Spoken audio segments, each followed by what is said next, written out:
me alumia.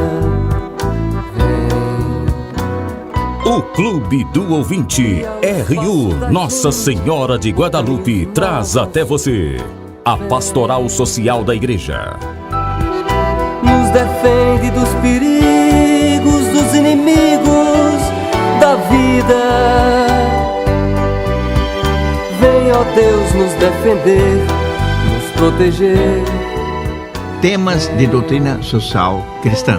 Estamos nessa 13ª unidade sobre princípios e valores da doutrina social. É como que uma síntese, né, de tudo que de mais rico e inovador e esclarecedor essa doutrina traz para nossa compreensão da realidade e, sobretudo, para a orientação da nossa ação, né, para que o desenvolvimento das pessoas e da comunidade e da sociedade possa ser humana e solidária. Vamos iniciar mais uma vez esse nosso programa com a oração do Ano Nacional do Laicato. Ó Trindade Santa, amor pleno e eterno, que estabelecestes a Igreja como vossa imagem terrena, nós vos agradecemos pelos dons, carismas, vocações, ministérios e serviços que todos os membros do vosso povo realizam como a Igreja em saída para o bem comum, a missão evangelizadora e a transformação social no caminho do vosso reino. Nós vos louvamos pela presença e a organização dos cristãos leigos e leigas no Brasil, sujeitos eclesiais, testemunhas de fé, santidade e ação transformadora. Nós vos pedimos, ó Trindade Santa, que todos os batizados atuem como sal da terra e luz do mundo, na família, no trabalho, na política e na economia, nas ciências e nas artes, na educação, na cultura e nos meios de comunicação, na cidade e no campo, em todo o planeta, nossa casa comum. Nós vos rogamos que todos contribuam para que os cristãos leigos e leigas compreendam a sua vocação e a sua identidade, espiritualidade e missão, e atuem de forma organizada na igreja e na sociedade, à luz da evangélica opção preferencial pelos pobres. Isso vos suplicamos, ó Trindade Santa, pela intercessão da Sagrada Família, Jesus, Maria e José, modelos para todos os cristãos. Amém. Passemos então para esta última unidade dessa sequência de temas, né? Série de temas sobre doutrina social cristã. Nós víamos na última reflexão, nós víamos algumas características dessa doutrina, né? Seja na sua identidade ao longo desses mais de 100 anos, como também algumas mudanças que ela provocou, graças a Deus, em atitudes e na metodologia de nós levarmos essa questão social. E no fim vimos um conceito, né, que eu vou repetir aqui. O que é a doutrina social? A gente se pergunta, na final de contas, essa tal de bela doutrina social cristã, o pensamento social cristão, o que vem a ser? Então, podemos formular assim esse critério, essa doutrina, como esse conceito. Doutrina social são princípios de reflexão, critérios de julgamento e diretrizes de ação, né, de onde partir para promover um humanismo cristão integral e solidário. Essa doutrina possui uma profunda unidade que provém da fé. A fé numa salvação integral, da esperança em uma justiça plena e da caridade, que torna todos os homens e mulheres verdadeiramente irmãos e irmãs em Cristo. Então vamos agora para essa última consideração, que é quase que o resumo final de toda essa doutrina, né, que está também nesse compêndio. Nós temos um compêndio de doutrina social. Vejo, é uma das grandes conquistas que nós recebemos, uma das contribuições que nos veio da Comissão Pontifícia Justiça e Paz, que tem lá em Roma, né, que hoje está dentro do ministério, né, do Papa para o desenvolvimento humano, né? E essa Comissão Justiça e Paz publicou em 2006 um texto, um livro, que é chamado Compêndio de Doutrina Social. né? Até o ano 2006, temos todos esses documentos dos papas, né? Resumidos, trazidos em forma orgânica. Em parte também me vali desse texto para essas reflexões que aqui apresentei. E esse documento também traz, no final, os grandes princípios e valores da doutrina social, né? Quais são esses princípios, né? Essas linhas diretrizes, né? Que nos orientam para uma boa ação social, para um desenvolvimento pleno, integral, humanizado. E também quais os valores que sustentam esta nossa ação social. Então vou citá-los brevemente, comentá-los, talvez com alguns exemplos também, né? Primeiro, o primeiro princípio, a dignidade da pessoa humana. É o fundamento de tudo, né? Por que nós queremos uma sociedade justa e fraterna? Porque nós acreditamos que as pessoas têm uma dignidade insuperável, né? A pessoa vale mais do que tudo. O ser humano é a imagem viva do próprio Deus. Isso a nossa fé nos diz. E a doutrina social da igreja tem uma profunda inspiração, né, dessa fé cristã. O ser humano é a imagem viva do próprio Deus. E a pessoa é titular de direitos e deveres que são inerentes a cada ser humano. Cada pessoa, né, é portadora desses direitos, são inerentes.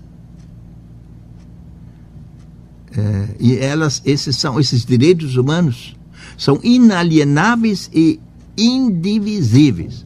Assim está também na Declaração Universal dos Direitos Humanos, que foi feita em 1948, né, pela ONU, inspirada em grande parte pelo humanismo cristão, né? Jacques Maritain foi um dos inspiradores dessa Declaração Universal dos Direitos Humanos.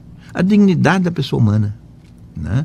E que, então, aponta para esses valores, esses direitos, né, que são inalienáveis e indivisíveis, né? O direito à vida, o direito a um justo tratamento, o direito aos meios necessários para viver, o direito à educação, o direito à saúde e tantos outros, né, que estão definidos também nas encíclicas, sobretudo nessa encíclica sobre, né, os direitos humanos, né, do Papa João 23, e que também aparece então nos documentos do Concílio Vaticano II, os direitos humanos. Segundo, o bem comum é outro grande princípio. Dignidade da pessoa humana, o bem comum é o bem de todos e de cada um, e é um bem indivisível, como são, por exemplo, condições de saúde, de segurança e de paz, né? Num país onde não há segurança, onde não há paz, né, o bem comum sofre muito, né? As pessoas ficam como que sitiadas dentro de casa, como acontece em algumas regiões do Brasil, algumas cidades. Esse bem comum é responsabilidade de todos, sob a coordenação das autoridades. Bem comum, ele não cai do céu, né? Ele deve ser cada vez mais, tem que ser pensado, tem que ser proposto, tem que ser vivido. Começar pelas atitudes de cada cidadão e depois por políticas que sejam definidas em leis e também em formas de gestão dos bens públicos, dos bens comuns da sociedade. E aí as autoridades têm uma grande responsabilidade na promoção do bem comum. Terceiro, destinação universal dos bens. Esse aí é um critério assim, muito forte, porque diz o seguinte, que é o critério do uso comum dos bens, que precede as formas concretas de propriedade, né? Dizia João Paulo II, sobre toda a propriedade pesa uma hipoteca social.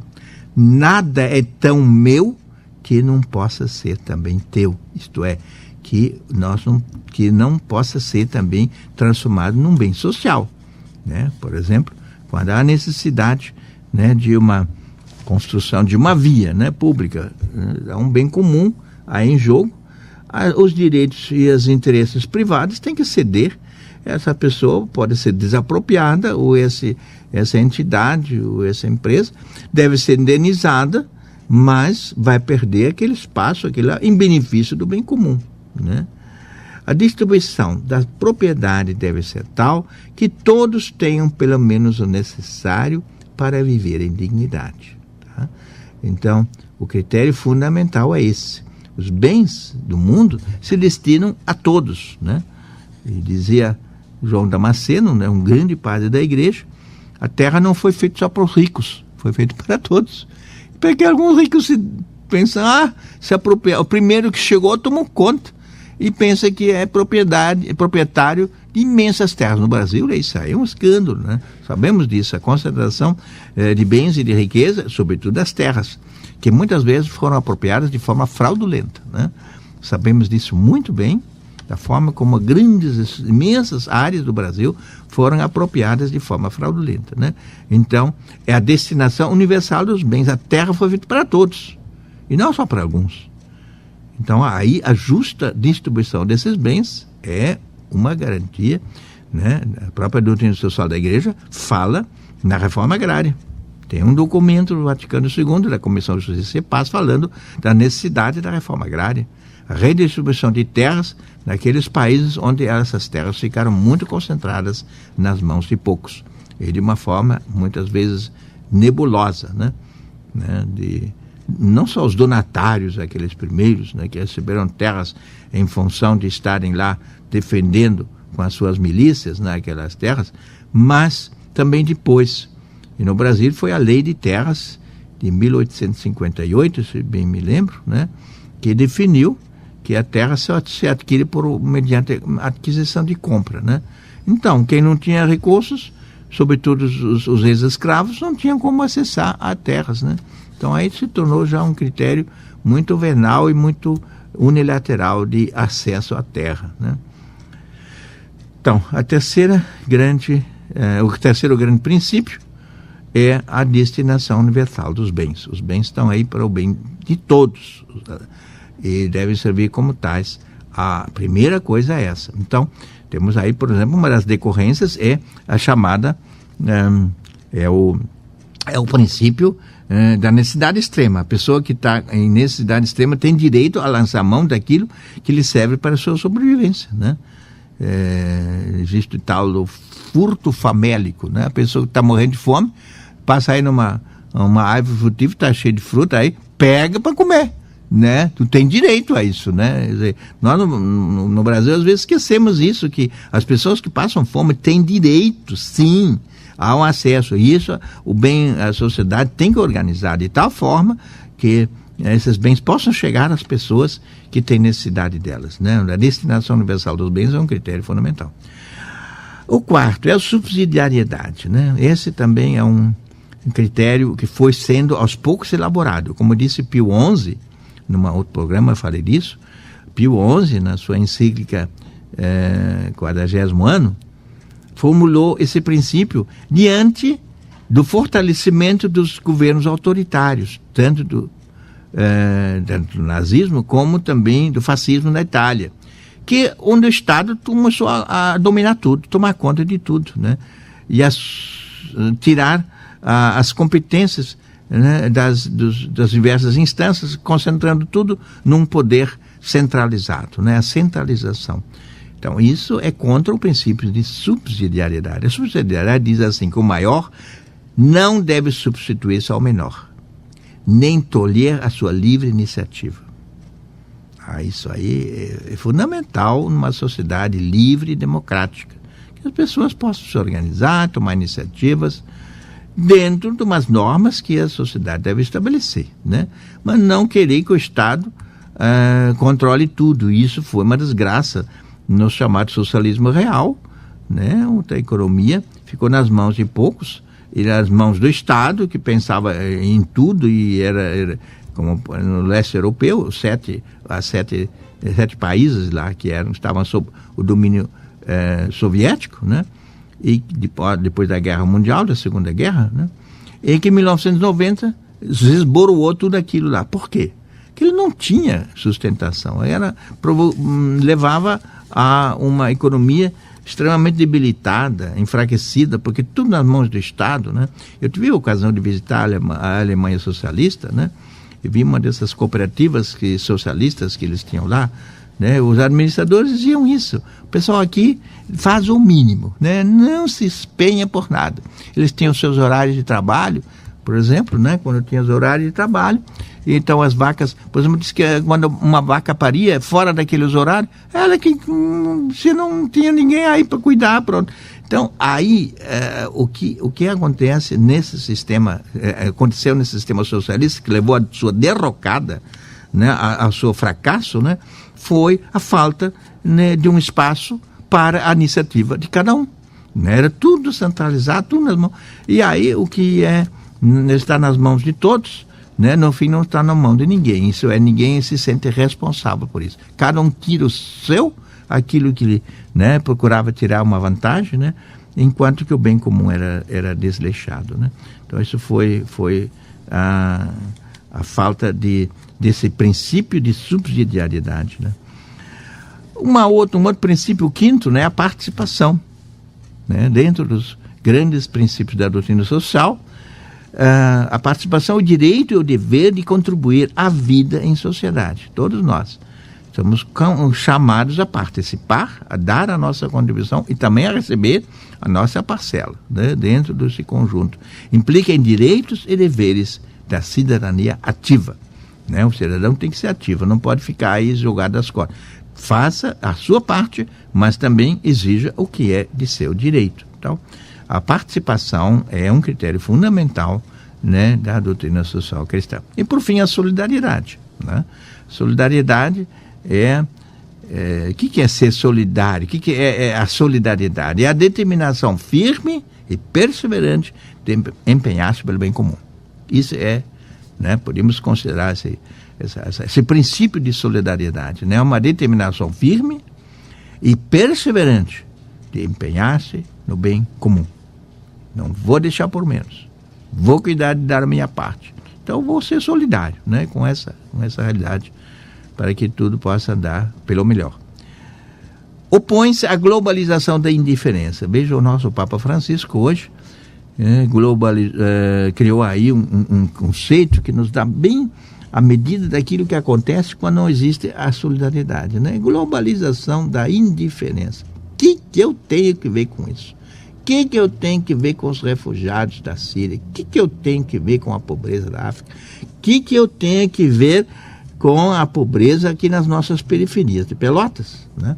Então, essa globalização da indiferença é o contraponto, né? É a negação de uma solidariedade cristã, onde todos se sentem responsáveis pelo conjunto, cada um naquilo que lhe compete, é certo, né? Mas, sem dúvida, nós temos que nos sentir responsáveis pelo conjunto. Então, nós temos sobre isto, né, é possível aprofundar isso voltando às encíclicas sociais que trazem cada uma desses. Então vou repetir, dar assim em síntese os grandes princípios, os 6 grandes princípios da doutrina social, né? A dignidade da pessoa humana, o bem comum, a destinação universal dos bens, então a relatividade da propriedade privada. A propriedade privada é justa quando foi bem adquirida, mas há uma prioridade do bem comum. Né? Então os bens têm que servir a atender as necessidades de todos. Então o direito primário é o acesso aos bens. O secundário é a forma concreta, histórica da distribuição, que às vezes foi muito mal feita. Então tem que haver redistribuição de bens quando houve uma concentração de riquezas. Esse, então, o terceiro princípio é a destinação universal dos bens. Quarto, a subsidiariedade. O maior não se supunha, não se substitua ao menor. Quinto, a participação e a solidariedade. E agora, vamos então, resumindo, uma última dimensão desta síntese da doutrina social, são os valores. O que no fundo nos inspira, né? Deve nos inspirar na construção de uma sociedade melhor, mais justa, mais fraterna. Então, são 4 os valores básicos da doutrina social: a verdade, a liberdade, a justiça e o amor. Esses são os grandes eixos, né? Como que os gonzos sobre o qual gira toda esta realidade, né? De uma sociedade fraterna e justa. A verdade, né? que nós não estarmos, né, em cima de mentiras e de falsidades, né? A conformidade, né, do nosso ser com a realidade, nossas decisões com a realidade. Deus não está inventando coisas que não são reais. A retidão, né, a verdade também pode ser, né, traduzido por retidão, transparência ou honestidade, né? Nós sabemos, tem pessoas que são honestas, sim, são sim, mas infelizmente o que muito aparece aí hoje, tantas situações, é essa falta de honestidade, né? Falta de transparência. Isso é fatal para uma sociedade fraterna e justa, né? Então um vira inimigo do outro. Então a verdade é fundamental. Segundo, a liberdade, né? Haja essa autodeterminação no horizonte da verdade, né? Dentro da verdade, nós sim podemos e devemos ser livres para as nossas decisões, nossas opções. Isso é próprio da pessoa humana, né? A liberdade em duas dimensões, né? Uma coisa é de não sermos coagidos, então a liberdade de coação. Outra é sermos livres para fazer o bem. Nós temos a possibilidade, sim, não ficar indiferentes, não ficar incomodados, mas nós nos decidimos a, por exemplo, né, tomar uma iniciativa importante, né, de nós ou nos organizarmos, né?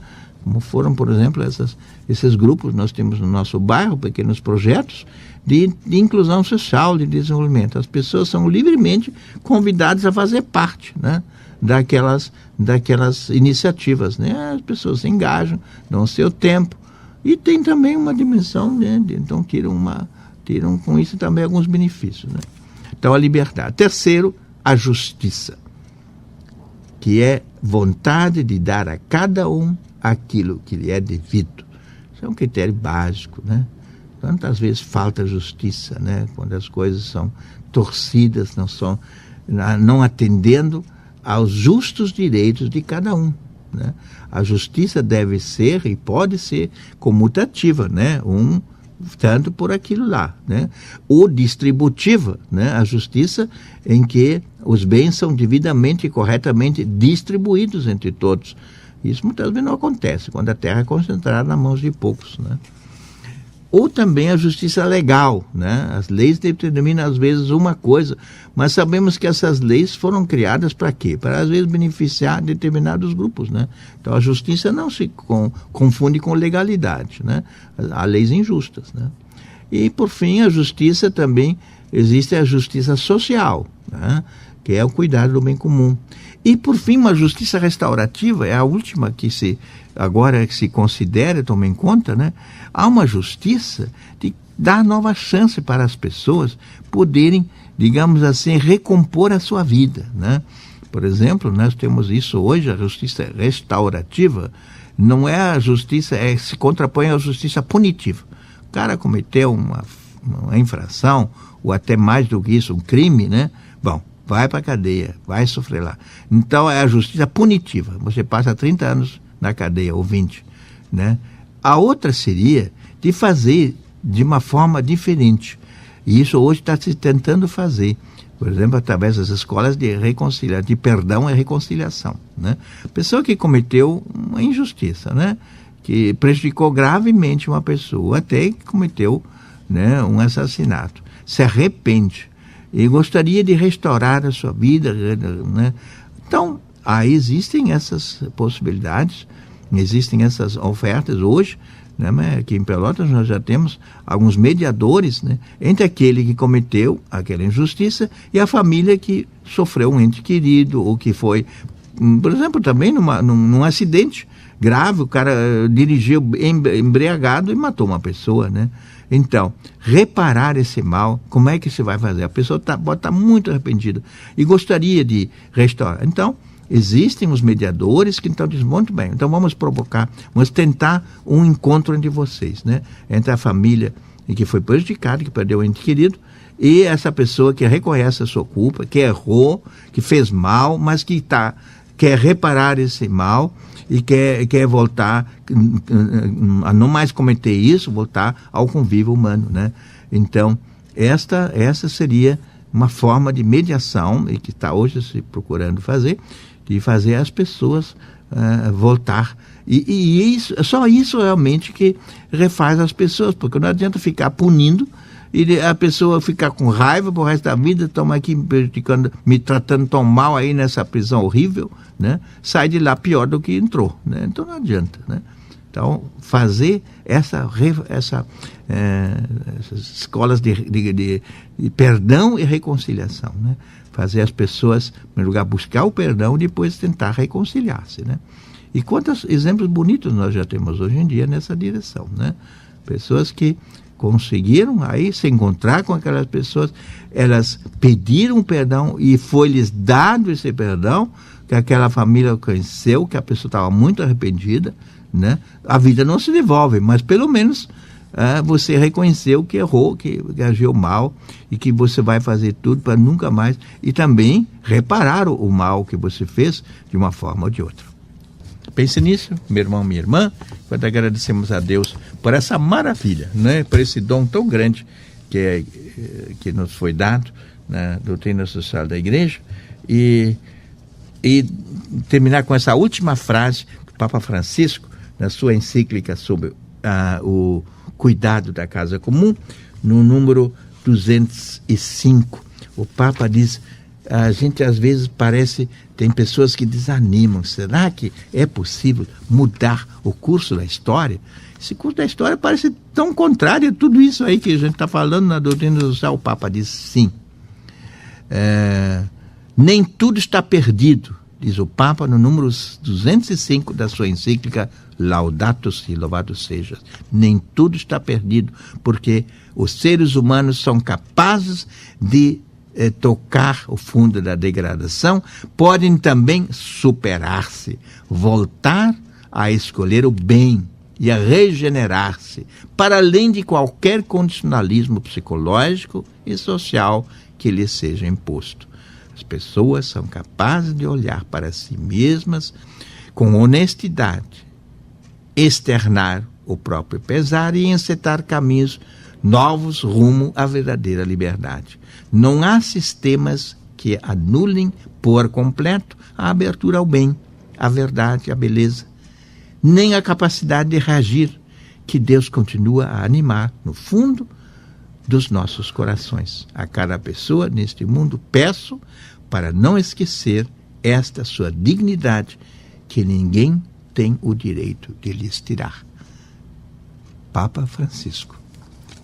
Fico nisso, desejando a todos, né, um empenho cada vez maior na realização desta maravilha, dessa doutrina tão rica e tão humanizante que é a doutrina social cristã. Fiquem com Deus.